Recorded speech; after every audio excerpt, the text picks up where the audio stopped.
In this recipe, I show you how to make Hyderabadi chicken biryani masala with each step-by-step process.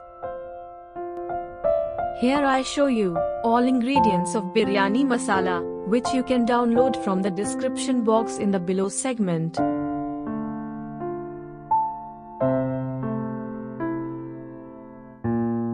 At first, I take 4 bay leaf or tej patta, 2 black cardamom or badi ilachi, 1/4 nutmeg or jayapha and 2 mace or javitri.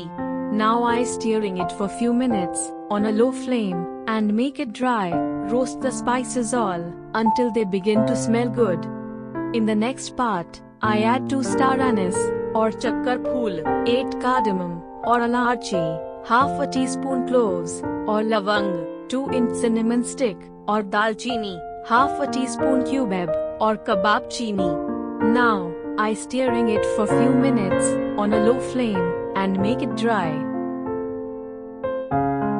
Now, I add 6 dried red chili,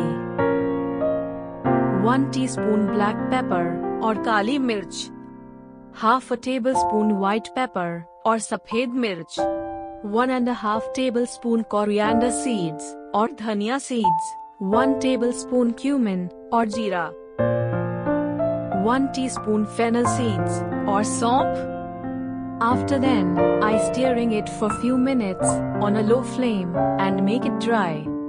You can also skip roasting on the flame and just sun dry them for few hours until crisp and cool them completely.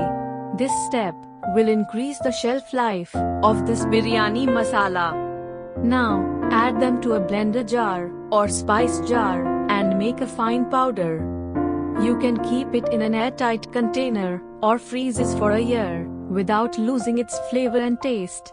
If you like our recipes, please give this video a big thumbs up and don't forget to leave your suggestion and comment in the comment section below. You can also hit the subscribe button to get these types of recipes, and don't forget to share these recipes to your loved one. Thanks for watching this video.